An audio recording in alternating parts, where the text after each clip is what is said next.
Welcome, Duke alumni and friends, to this session of the Forever Learning Institute. I am Tish Futrell, the Director of Academic Engagement on the Lifelong Learning Team in Alumni Engagement and Development, and I'm thrilled to have you with us today. For this session of our third Sense of Self series, The Human Journey. And this session explores how life experiences contribute to our personal evolution.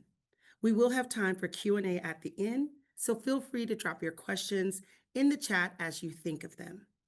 Also, you will be asked to complete a brief survey at the end of this session.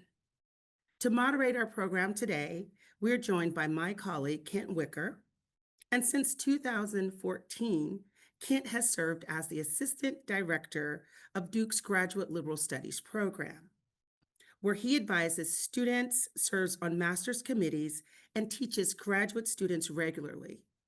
His academic interests include American and post-colonial fiction, satire, the novel, and narrative theory.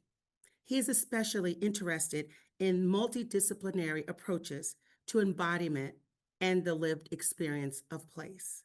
Welcome, Kent, to the Forever Learning Institute. Thank you, Latishia. I'm very happy to be a part of this series. It is inspired by the core course that I teach for the Graduate Liberal Studies program, which offers a self-designed interdisciplinary master's degree. This program brings together both full-time and part-time students of all ages, nationalities, and backgrounds. The core course, entitled The Self in the World, is designed to engage with issues of self, other, culture, and identity from the perspective of multiple disciplines. So we've tried to amplify those concerns in this series. This third session is focusing on the human journey, and we're bringing together social science and humanities to look at what brings meaning and purpose to our lives. Are the course of our lives shaped by everything from biology to philosophy, etc. So today we have three speakers with us. Dorsa Amir is an assistant professor in psychology and neuroscience who studies how culture shapes the developing mind. Well, Dorsa, can you tell us a little bit about what led you to this work? How did you get involved in this work? Yeah, absolutely. Well, first, I'm really excited to be here today and to talk to you all about some of the work that I've been doing. So as Ken mentioned, I'm currently a developmental psychologist. I study how culture influences development, and in particular, cognitive development. But I took kind of a circuitous route here, I will say. My background and my training are actually in evolutionary anthropology. So I was really interested in how different environments and how our evolutionary history shapes our behavior and our health. That was my initial interest. And I pursued my PhD at Yale University. And the first summer I was there, I went with my advisor at the time to work with the Shuar, who are a forager horticulturalist group in Amazonian Ecuador. And I spent my summer there working with this community, collecting biometrics, trying to understand health and disease. But in my downtime, I spent a lot of time hanging out with the kids. And it was such a memorable experience because childhood there was very different than the childhood that I experienced in an industrialized society. And I found myself really drawn to this question of how childhood varies across cultures and how different really it can be across all these different settings. And so I shifted focus and I started focusing a lot more on development and behavior, and eventually found myself in a psychology department. So I owe it all to this really, really memorable summer down in Ecuador. Oh, wow, that is really interesting. And so you're combining anthropology and neuroscience and psychology. That's right. Yeah. All right. Fascinating. Thank you. Thank you, Dorsa. Next, we have Staci Bilbo, who is the Haley Family Professor of Psychology and Neuroscience. And she studies cellular and molecular mechanisms to discover the ways the immune system interacts with the nervous system. Staci, can you tell us something about what brought you to this work? Sure. Same as Dorsa. Thank you very much for inviting me to be here, first of all. Yes, so I started out as a biology and psychology major, really interested in physiological systems in the body and how animals sort of navigate their world with different adaptations. When I went to graduate school, which was at Johns Hopkins, I joined a lab which was focused on what we call biological rhythms in the body. So things like circadian rhythms, like night day rhythms, or even seasonal rhythms, and how we have adaptations to our environment. And I started to study how the immune system actually changes throughout the year in a seasonal way. And so if you think about, often we get sick in the winter, we get exposed to more viruses. And I was very interested in whether our immune system might actually adapt preemptively to help us gear up for the winter. And it turns out it does. And the question then is how? How does the immune system know? It must be getting signals or cues from somewhere. And so I became very interested in what are the sort of cellular and molecular signals that can allow our brains, which are really perceiving seasons, to talk to our immune system, and then vice versa. And then fast forward to now, where I really think about how our immune systems develop early in life. So like Dorsa, I'm also interested in very early life, even before birth. So what are the experiences that we have in utero or very early in life that shape the way our brain and our immune system are developing and how they're sort of talking to each other? And not just in sickness, but also just in health and sort of homeostatic states, and how our immune system might actually be impacting the way that we can think and the way that we have emotions and different outcomes. Wow, thank you. That's also very interesting and another example of someone with a multidisciplinary background. So thank you, Staci. And then our third panelist is Katherine Joe, who is the Director of Program Development and Design for the Purpose Project. In this role, she develops courses, programs, and pedagogy that engage students in questions of meaning, purpose, and character. Uh, Katherine, can you tell us a little bit about um, how you came to be involved with this project and what kind of work it does? Yeah, sure. Thanks, Kent. And I'm excited to be here and look forward to the conversation today. So my PhD is in a field called philosophy of education. And philosophy of education is concerned with the fundamental ideas that shape everything we do in education. And my specific interest in this field was in how liberal education supports or relates to students' ethical formation. And I guess another way to think about that is sort of how their intellectual development connects with their ethical development in college. And the seeds of my interest in this question really began in my own undergraduate experience. I went to college at Harvard, and it was a pretty challenging experience for me, intellectually and socially.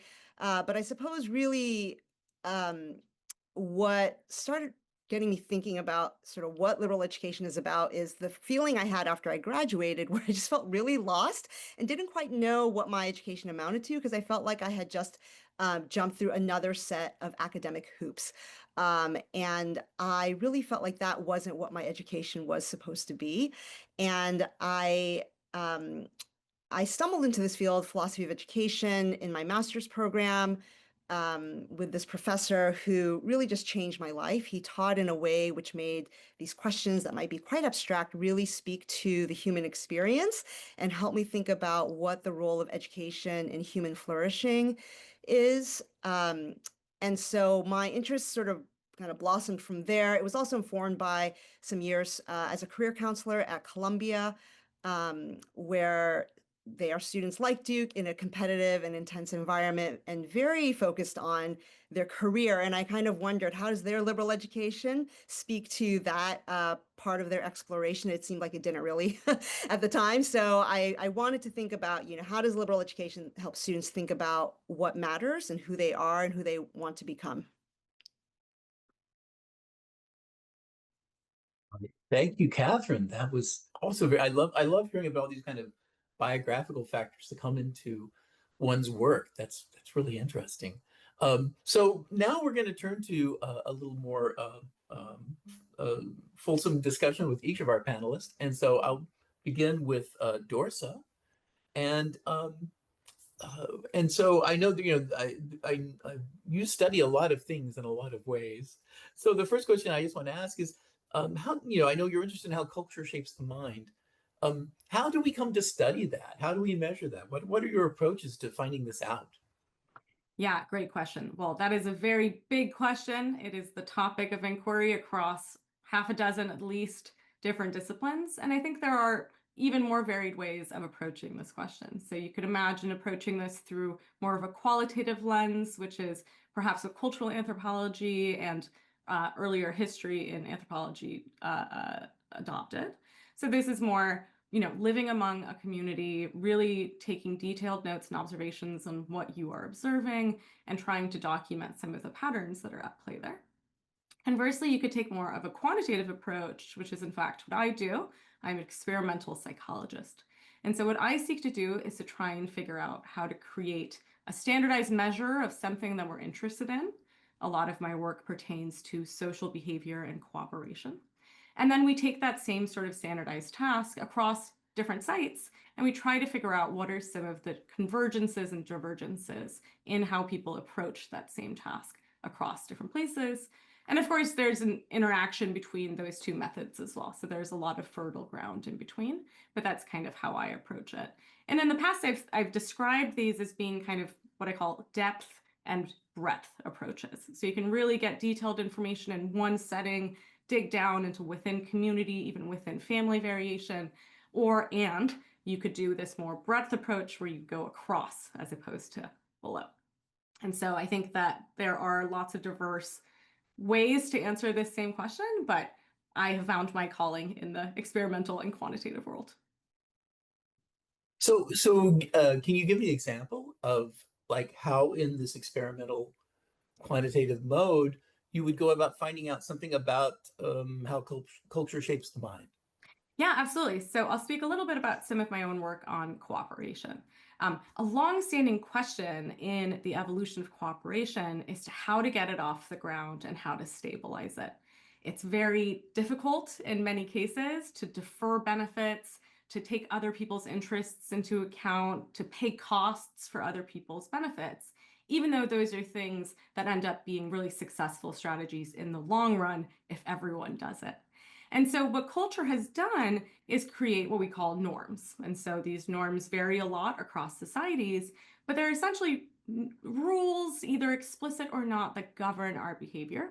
And a lot of them have to do with cooperation. So very diverse bodies of knowledge, whether they're faith-based or institution-based, are really focusing on how to balance the scales between your interests and other people's interests. So what do we do in the face of conflict? Do we punish or do we forgive? How do we put other people's interests at the same place as our own?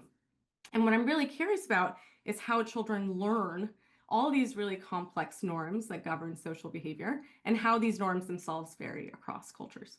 So I'll give you one slice of the data that we just collected across 5 different countries with kids and adults. And we were interested in different features of cooperation. I'll focus in on one, which is called inequity aversion. So an unfairness to things that are unequal. I'm sorry, an aversion to things that are unequal. So let's say me and Staci have 5 candies between us. I have 4 and she has 1. In that case, I have more than her, and maybe that's good, or maybe I find that aversive because I think it's unfair that I should have more. And so we experimented with those types of questions. We gave children and adults different distributions of resources, and we asked them what they thought, whether they wanted to accept or reject those distributions. And in that way, we could really map out when do children start to develop maybe an aversion to these types of things and the role that culture plays in shaping those patterns.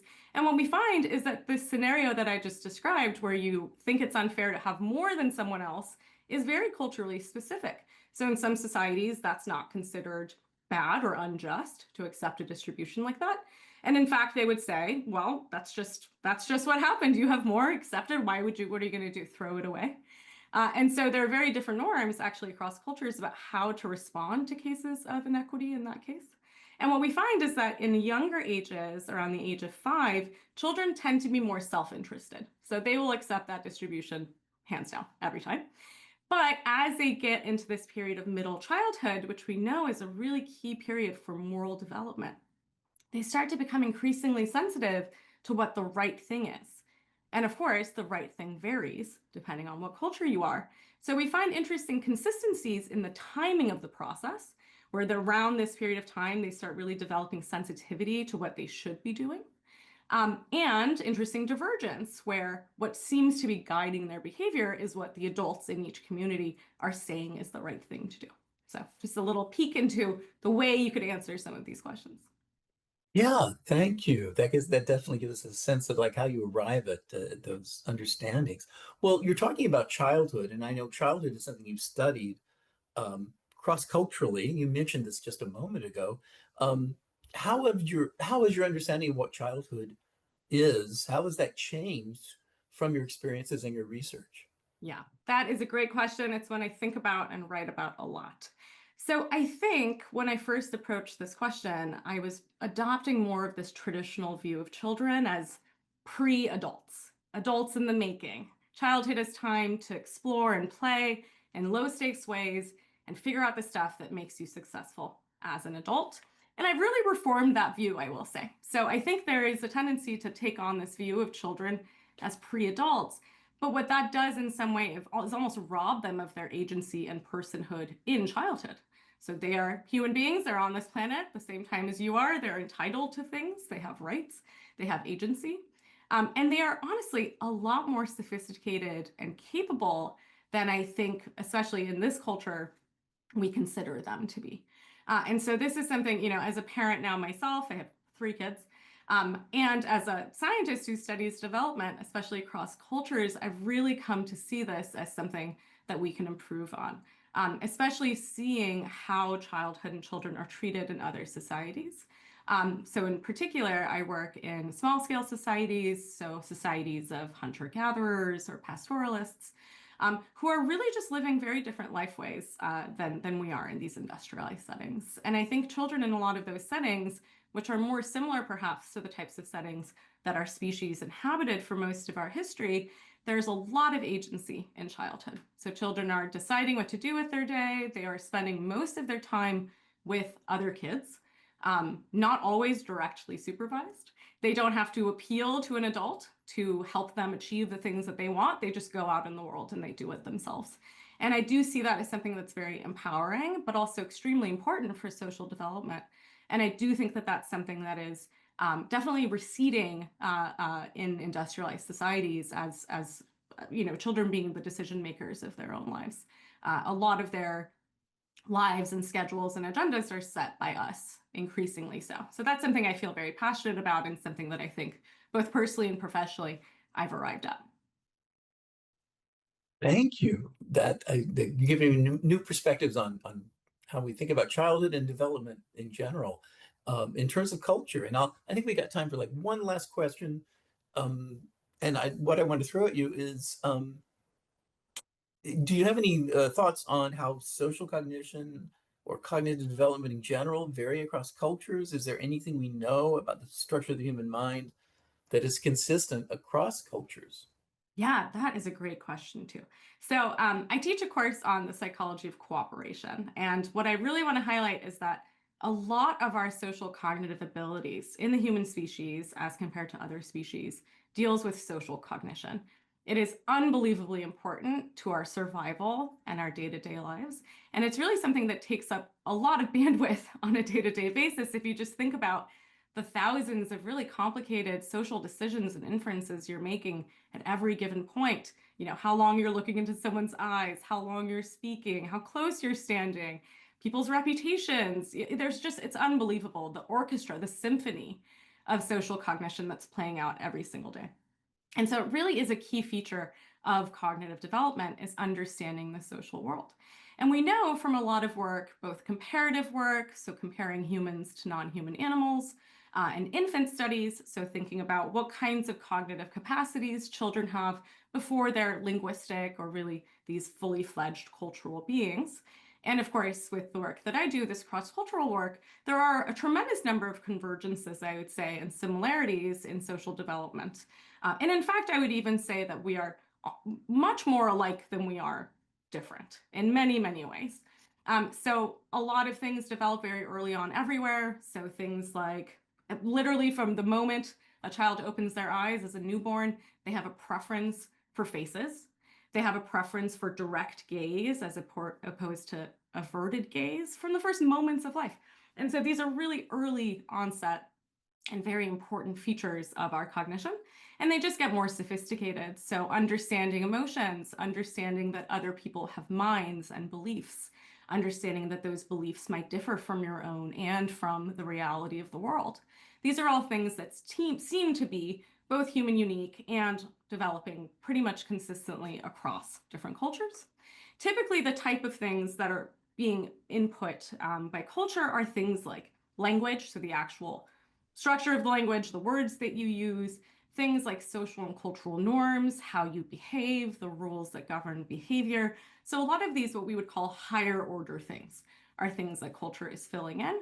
Whereas these lower order things, things like face perception or phoneme recognition, these kinds of things appear to be pretty consistent, but they start increasingly being attuned to the cultural environment that children find themselves in. Thank you so much. You've given us a lot to think about. Well, let's move on now and talk to our next panelist, Staci Bilbo. And Staci, I know you work with the interaction of brains and immune systems, and so I'd like to know, we often tend to think of our brains solely in terms of our thoughts, our cognitive abilities. Sometimes we feel, think of ourselves as sort of unembodied and separate from our bodily existence. How do our brains interact with our bodies? And what can we learn from that?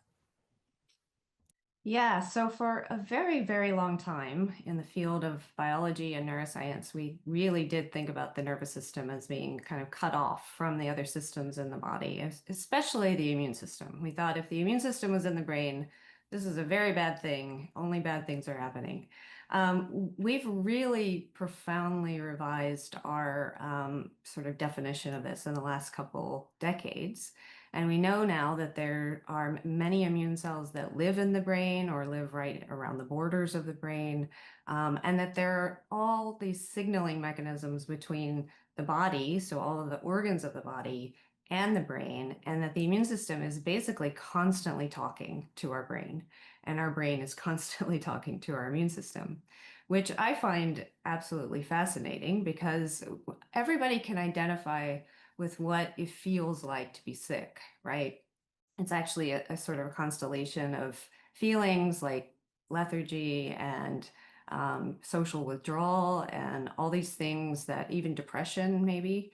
And we think of all of those things as being really sort of driven by, if you get sick, it's driven by the pathogen, it's driven by the virus or the flu or whatever you have.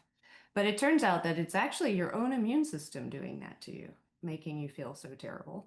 And there are adaptive reasons for that, because a lot of the behaviors that we exhibit when we're sick are actually allowing us to recover more quickly and allowing us to fight the infection.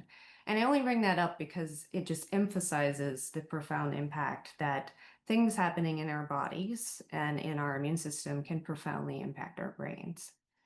And one of the things that we're really interested in is this concept that we call biological embedding, or also the developmental origins of health and disease. So how are the experiences that we have earliest in life essentially shaping the way that the brain and the immune system develop and how they're communicating with each other throughout the lifespan? And then what impact does that have on all kinds of different health outcomes, but also, again, our cognitive abilities, our moods and our emotions, all of these we think are kind of constantly being fine-tuned by these interactions. Wow, that is the brains and bodies are very complex, and it's wonderful that we're starting to get a handle on some of these ideas. So, So the immune system is sort of our interface with our environment in many ways. So what is that relationship between the brain and the immune system and environment? Yeah, I mean, you're exactly right. So the immune system is interesting because it's one of the few systems in the body that isn't static. I mean, it's everywhere, right? It's all over the place, and the cells of the immune system are constantly moving around. But one place they are very prominently is what we call the border regions of the body, like the gut and the lungs and the skin. And there's all of these mechanisms by which they can detect things in the environment and then basically communicate with the nervous system to say, hey, this is either dangerous or this is not dangerous. Let's not overreact. So, for instance, your gut is full of bacteria. And if you're healthy, you're not constantly, being on alert because of this. But then, of course, things can go wrong, and you can develop sort of autoimmune conditions that can profoundly impact the way your brain works going forward. So it's a really complex relationship for sure. And one of the things we're really interested in is, how is it that the different organs in the periphery, notably the gut and the lung, are talking to the brain and impacting brain outcomes like cognition, and maybe the immune system is sort of the conduit for that communication. Thank you. Well, that leads me to another question, which is because I know you studied this. Um, how do our early experiences shape the way we develop over time? How does it change our cognitive or emotional outcomes later in life? Yeah, so there's a huge body of literature suggesting that early adversity can have adverse outcomes later in life. And so, like, if you have a very stressful or very impoverished early life, then you can end up with a higher risk of both adverse health outcomes as well as sort of mental health outcomes. We try to understand what are sort of the cost and the benefits of these early experiences, both things like infections, but also stressors and sort of environmental toxic exposures. How does all of that converge on the developing immune system and its interactions with the brain to shape health outcomes later? And this is because, no health outcome, good or bad, arises in a void, right? So even the things that we experience at the very end of the lifespan, like neurodegenerative disorders, we have a lot of evidence now that the seeds of those disorders are planted very early in life. And that's because each of our experiences over our lifetime builds on the next, right? And so we have this sort of cumulative sort of experience that happens. But one of the things that we're excited about is that at least I believe, and there's a lot of evidence for this, no biological response is all good or all bad. There's always a cost and there's always a benefit. And so some degree of adversity early in life can actually prepare us very well for later life experiences. And some degree of even like infection early in life, or take, for instance, a childhood vaccine. It's very, very protective against later infections, right? And our whole system sort of learns that we can now anticipate something and have better protection against it later. So we're really trying to understand sort of what are the good things about these early experiences and what might be the sort of more costly things about these early experiences. And ultimately, can we harness this information? Maybe we can tailor immune responses in certain ways that could help the way our brains function and vice versa. That's a fascinating possibility. Thank you for sharing that with us. And now we're going to move to our third panel to bring her perspective to this. And so Catherine Joe, and we've already found out a little bit about how you came to this work. And I'm just going to kind of get the big question out there. I know you work with students in helping develop in them sense of purpose and meaning in their lives. what does it mean to live a life of purpose and meaning? And how do you help others get a sense of this and move towards it? Sure. So yeah, I think that those terms, meaning and purpose, often are kind of ill-defined. But let me put a couple of ideas out there. And I will say that often what we say at the Purpose Project is that we try to help students explore what it means to live a good life. And not that I'm like the definitive guru on that idea, but I'll just sort of add there that we're inheriting that term from the ancient Greeks, and that term is also sort of defined as like, or called human flourishing or a life well lived. And so the idea of meaning, it's sort of notoriously difficult to define, but some of the ways that it's been defined is sort of being connected to what matters, like what matters to us personally, but sort of what matters more quote unquote objectively, like in the world. It can't just be something that is meaningful to us, but it should have it should matter to the world around us. Another philosopher just defines it as sort of having loving feelings towards something that's worthy of loving. So it kind of combines, again, that subjective and the objective, if you will, in meaning.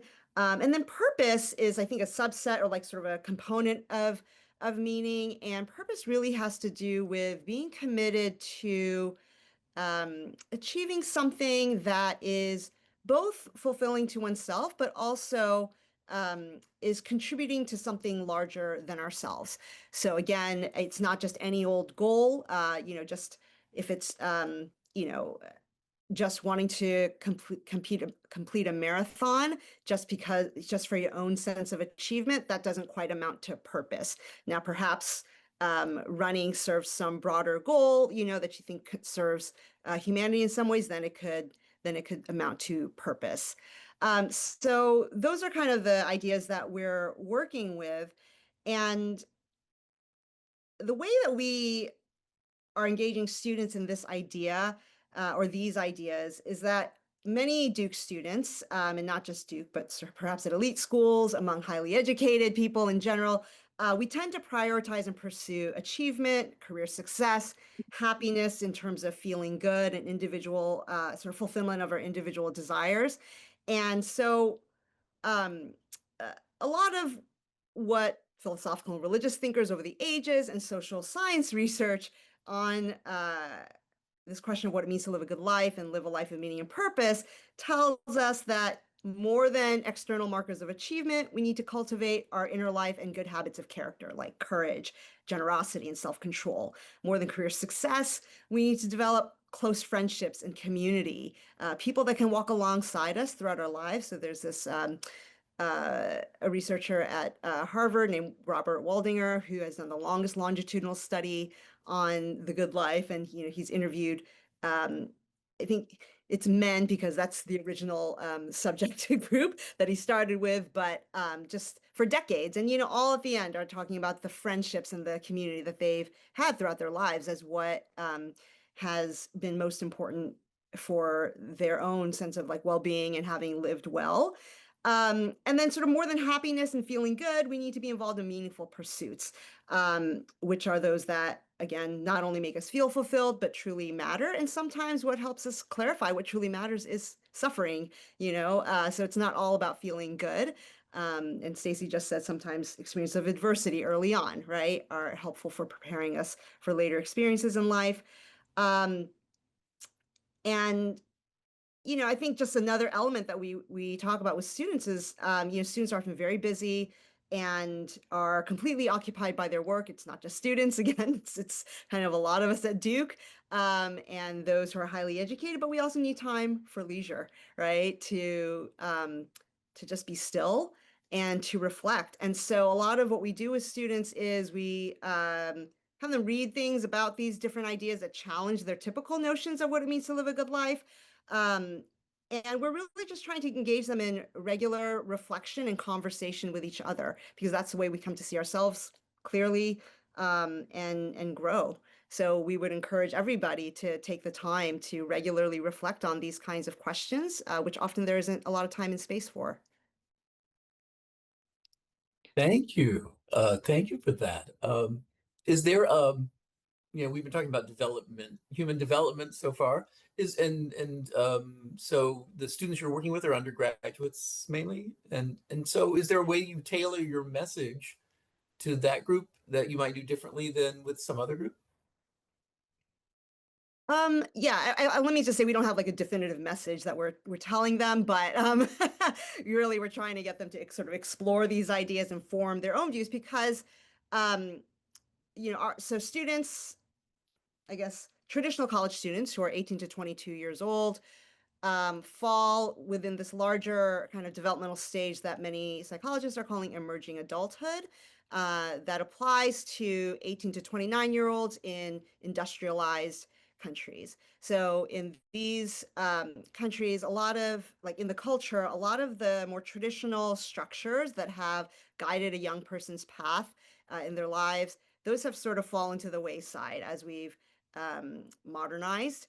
And so whether it is certain religious views there where there was more consensus on that, or maybe even so these larger grand narratives about, devotion to our nation that kind of set sort of this orientation for life. A lot of that just doesn't exist anymore in our culture. And so young people are growing up in this complicated world where there seem to be infinite options for who you can be, but not a lot of guidance on that. And so especially when students come to college, they've been growing up in often very highly controlled environments if they've come to a place like Duke, kind of what Dorsa was saying earlier. And then they suddenly are in this environment where they're supposed to make decisions on their own, and there really isn't a lot of older adult guidance. And so what we're really trying to do, other than we're not telling them a message per se, but we're trying to create an environment where they can truly explore without pressure and risk different ideas about what it means to live well. And I think that, if there's any message to them, it's that there's no one right way, which a lot of students are kind of, they're sort of trained to think that there's a right way to do things, that there's no such thing as perfection, and that we are all trying to figure it out, and they're going to confront these questions for the rest of their lives. Thank you. That's a fascinating perspective. We have we're reaching excuse me. Soon we'll be at the time for questions, and we got a lot of questions in the chat that I want to throw at you. But before that, I just want to see if we can if there's anything in common we can find here between these different within our discussion about this human journey. We've learned about the ways in which who we are is shaped by early experiences, by culture, and by our need for meaning and purpose. What can we learn about the nature of our humanity from putting these three perspectives from different methods and disciplines in conversation with each other? Do anybody have any ideas on that?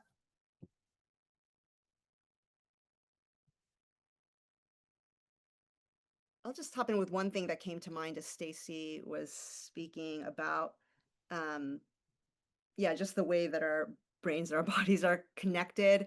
I think that we tend to, in our culture, think of ourselves in very fragmented ways, and so I was just sort of thinking about the holistic, integrated nature of kind of our lives, and sort of I guess in my work, that's one of the things that we also try to do is reintegrate aspects of kind of the students' learning experience that are often separated. So the academic space is often very kind of rational, intellectual, but actually it's really important to um, connect to the affective experience, the relational experience of learning, in helping students have a sense of meaning and purpose in their learning.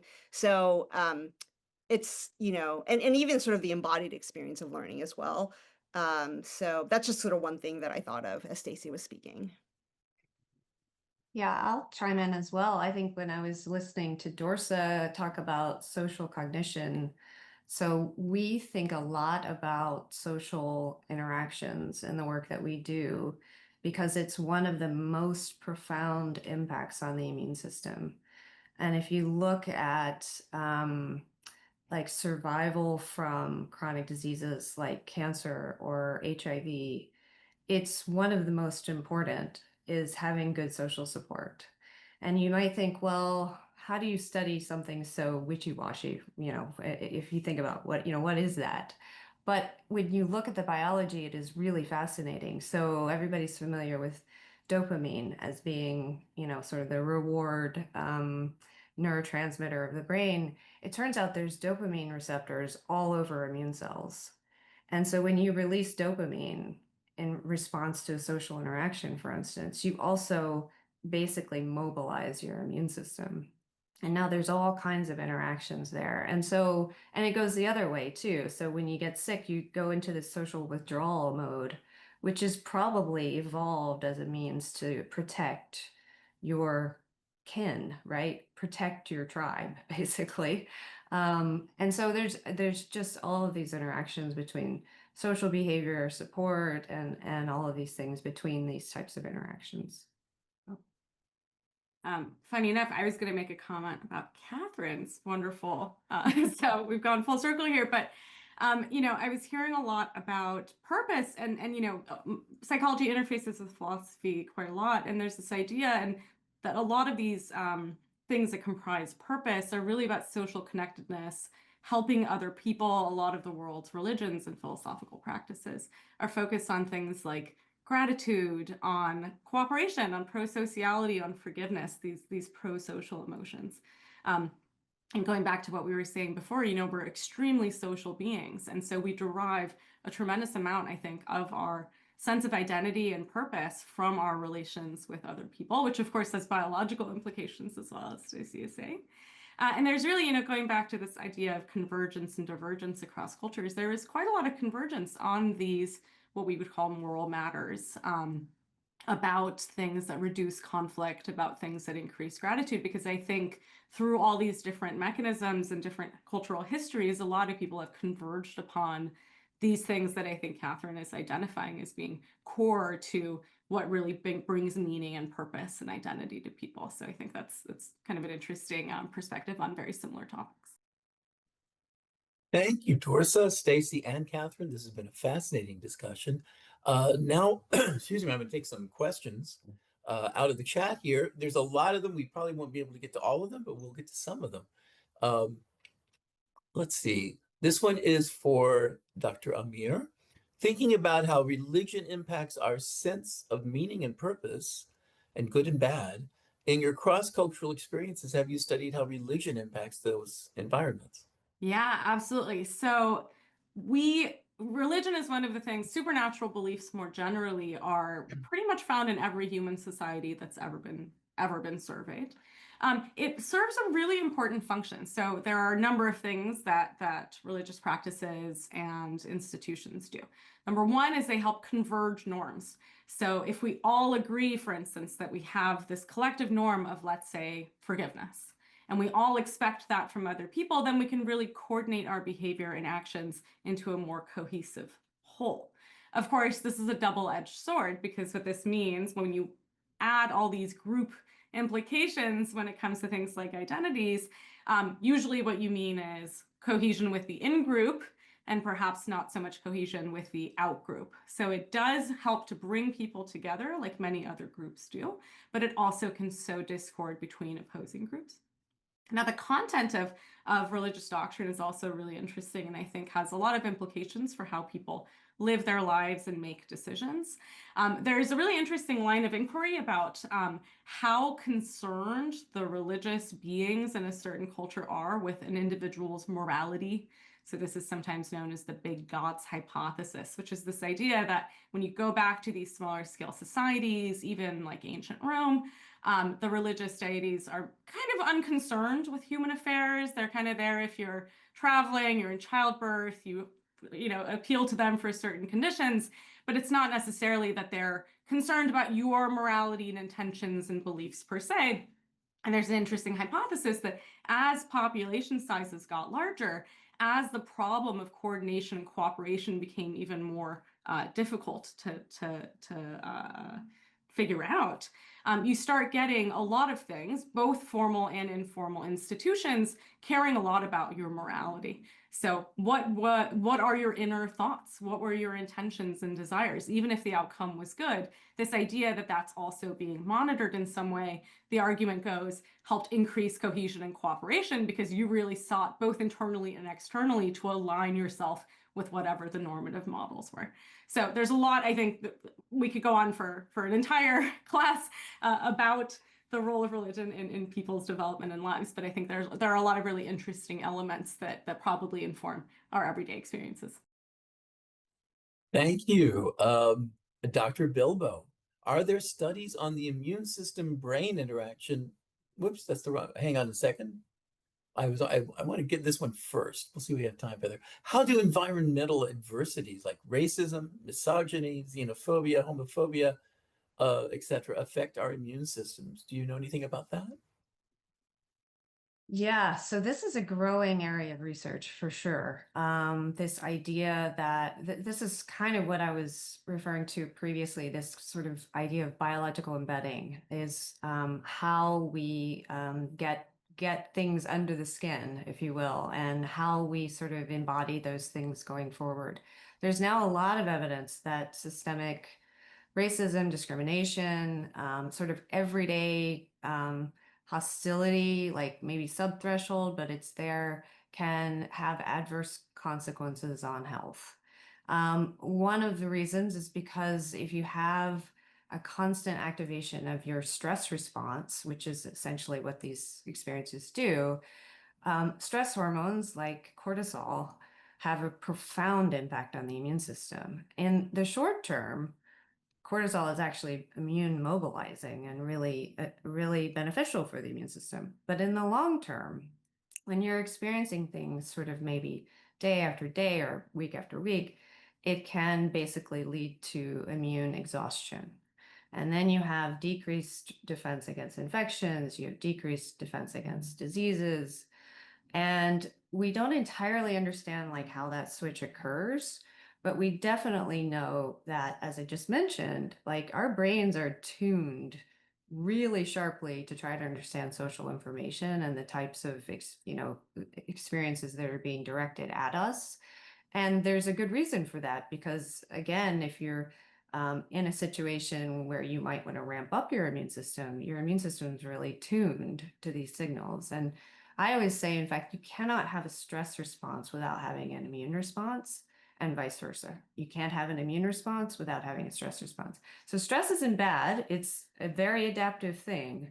The stress hormones, they mobilize and they help us fight infections. But over the long term, it can be, like I said, really, really detrimental because we turn into a more exhausted state. And then the immune system also starts to have trouble detecting what's really dangerous and what is dangerous. And there's a lot of sort of complex molecular work ongoing in that realm. But I think it's the evidence is pretty clear that these experiences have profound effects. Thank you. This question says it's for Katherine, but in parentheses and all. So we'll let Katherine address it first, and we'll see if anyone else has comments.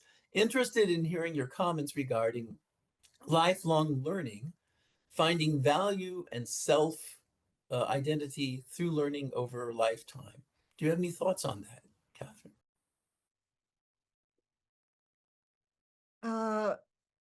Well, I think that just a couple of thoughts come to mind. There's a way in which we can identify purpose or meaning with specific things that we do. So let's say for many people, it could be their work, their vocation.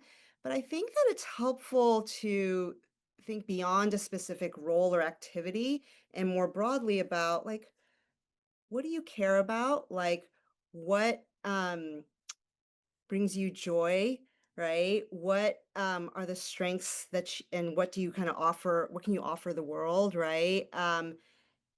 And I think that can lead you in a number of different directions. It's not tied to a specific activity. So that can like change over time with, you know, physically what you're capable of, or if you're no longer working, right? And I do think, I referred to leisure earlier. I think just having time to be still and wonder and wander can then lead you to become curious about things that maybe you weren't interested in before. This is something I'm experimenting with a lot with my students, actually, because so many of them are just very task oriented, trying to get their schoolwork done because they're quite busy. But to give them sort of leisurely experiences where they can actually become curious about some of the things that we're learning, where it's not just about what was in the reading, but they start to wonder about different ideas and questions. So, I don't know, those are just a few kind of broad thoughts that I have on this idea of how we continue to learn as we go through different stages in life. Thank you. Any other comments on that question? I'll just add to that. So I love the idea of lifetime learning, because we are learning across our lifetime. I mean, I think it's as a developmental psychologist, I think there tends to be a focus, of course, on early life. We study children and infants, but we are developing all throughout our life, and there are many phases of our life that just you find yourself all of a sudden, for instance, in a different track. I know this happened to me, for instance, when I had my children. This happened to me when I lost a close family member. You just find yourself in a new chapter of your life. And I think there's always this desire to try and understand at each stage of your life. Even the same, you know, I find myself sometimes reading the same book 10 years later, and I have a completely different experience of it. And going back to the literature, you know, there's a lot of evidence of how much these things can change throughout your life, all the way from taste preferences to, you know, preferences for books or genres, that we're constantly changing throughout our life. And to, you know, borrow from Socrates here, the examined life is important. This idea of reflection and thinking about who we are at each stage and reaching out to resources to try and inform that reflection, I think is a very important activity. And it can really help us find, as Katherine was saying earlier, this idea of purpose and constantly reconstruct what that means at each stage. Thank you. Thank you. We have another question here. Can you talk about the role of parents and other caregivers in supporting children's development of social cognition and other aspects of healthy and cooperative living, especially in the midst of a culture that doesn't necessarily emphasize those goals? That can be to anybody.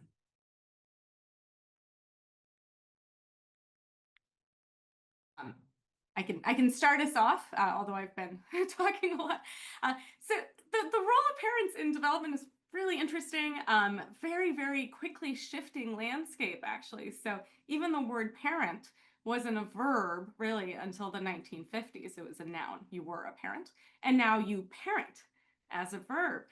Increasingly so, especially with industrialization and our shifting landscape, there is this idea that parents must be extremely involved. And of course, I saw this in the comments as well. Like, we're living in a more competitive environment. We want the best for our kids. The majority of it is well-intentioned. But there is this question of these trade-offs, going back to what Staci was saying, actually. The pros, and every decision has a pro and has a merit and a demerit. It really is about trade-offs.